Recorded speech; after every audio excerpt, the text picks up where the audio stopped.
Hi everybody, today I'm going to talk about the arm muscles. So here we have the arm, down here we have the forearm and then hand.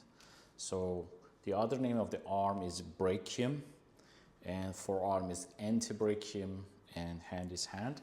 So the word brachium means arm. Arm extends between the shoulder joint and the elbow joint. Forearm is between the elbow joint and wrist joint, and beyond the wrist we have the hand. So arm, we have the humerus. This is the humerus. The arm bone is humerus. It's a long bone.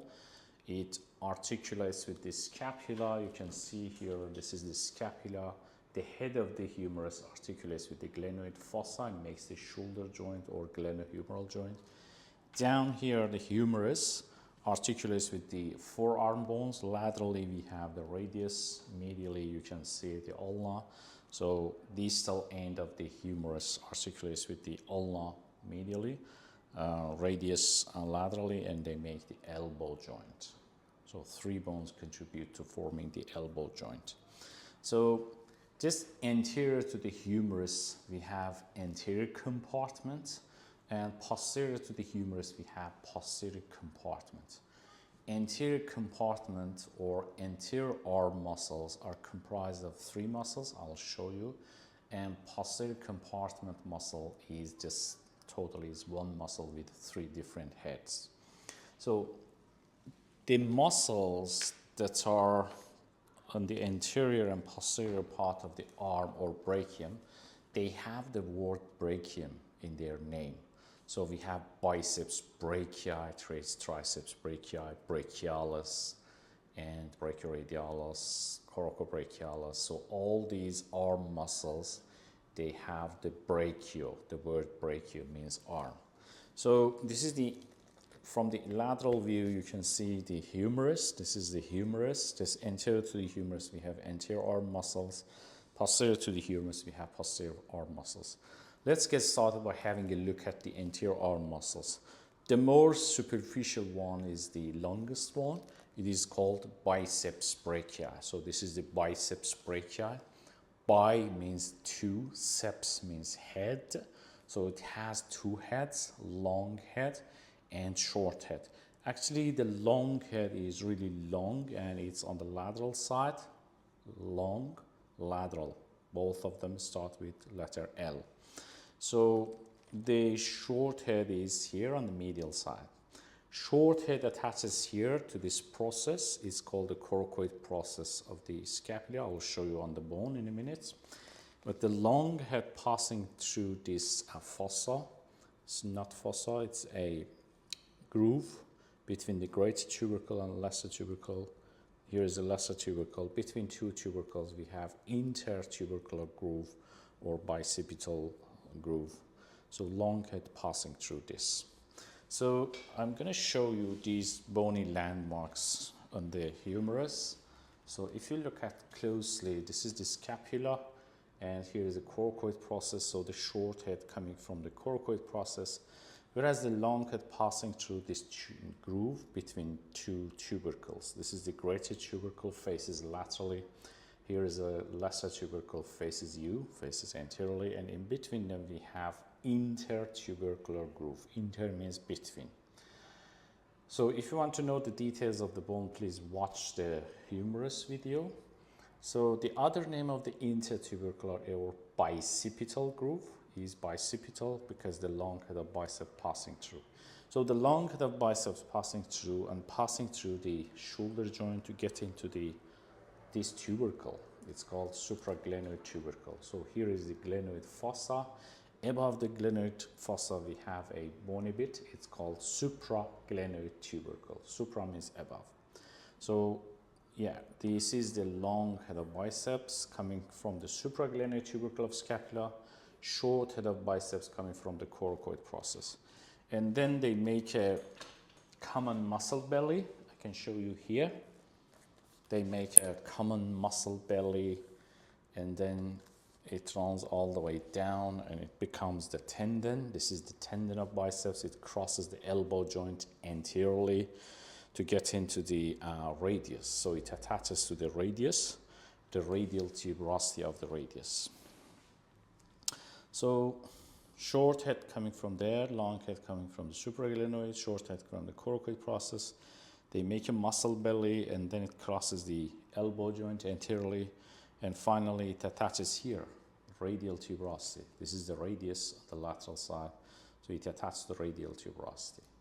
So what is the action of the biceps as it crosses the elbow joint anteriorly?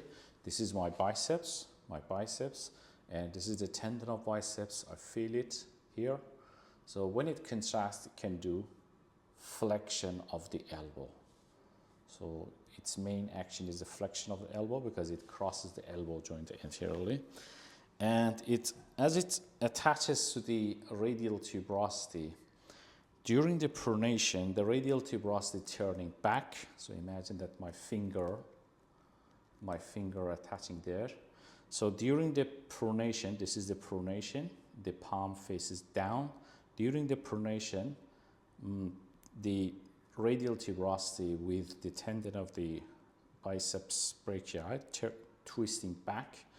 So when it contracts, can do supination, turning the radius laterally. It's called supination. So it's a strong supinator. So it has two main actions, flexion and supination. Then deep to the biceps we have another muscle. This one is the brachialis. It is called brachialis. Actually, brachialis is shorter than the biceps. As I showed you, biceps coming from the scapula, whereas the brachialis coming from the humerus. It does not attach to the scapula because it's shorter, deeper and shorter.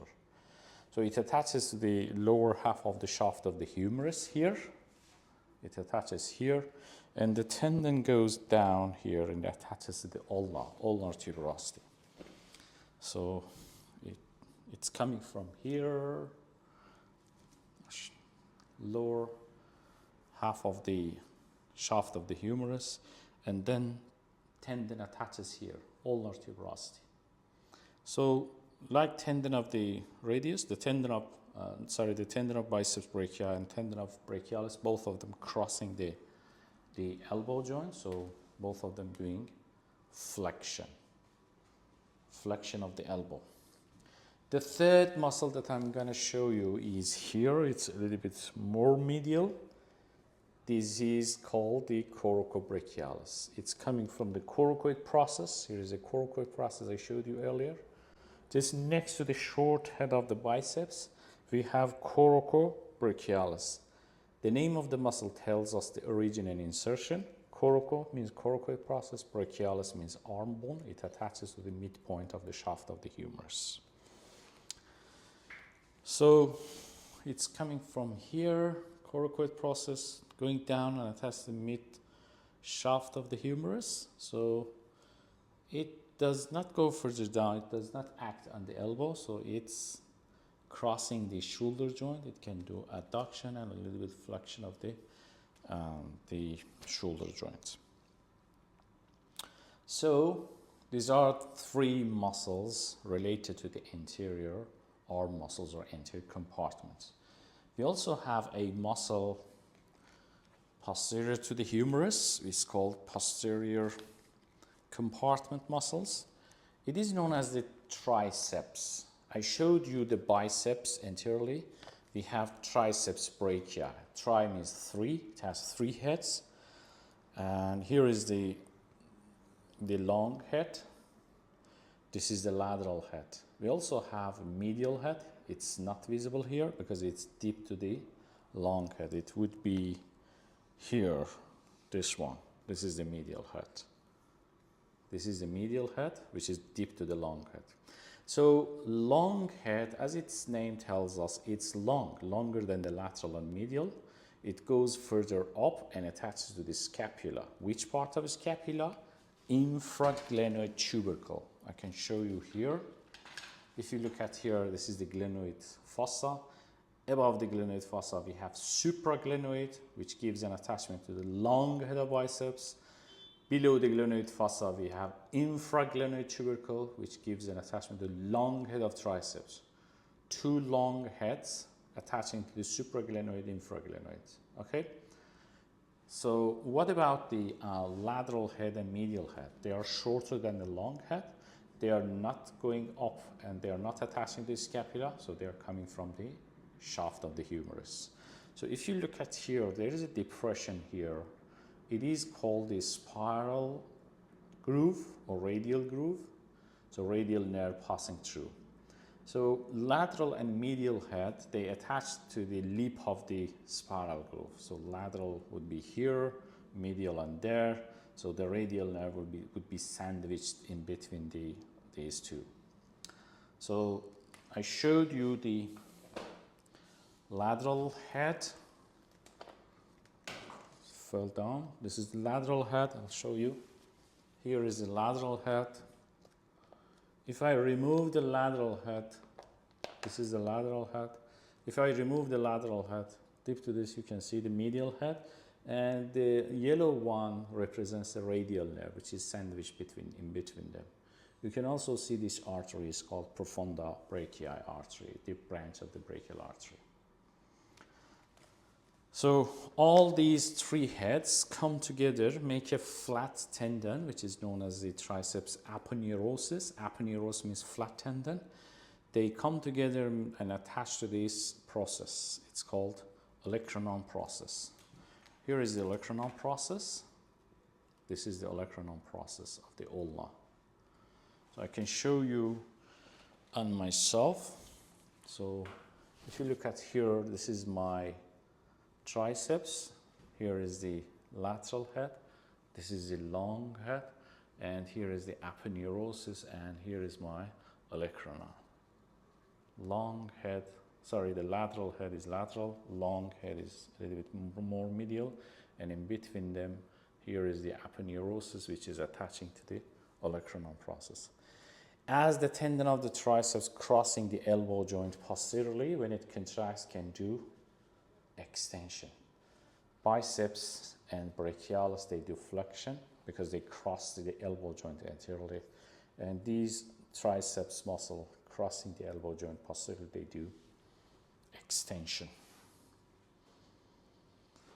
So yeah, I showed you the muscles. So in my previous videos, I showed you the axioscapular, scapulohumeral and axiohumeral muscles that are attaching to the scapula.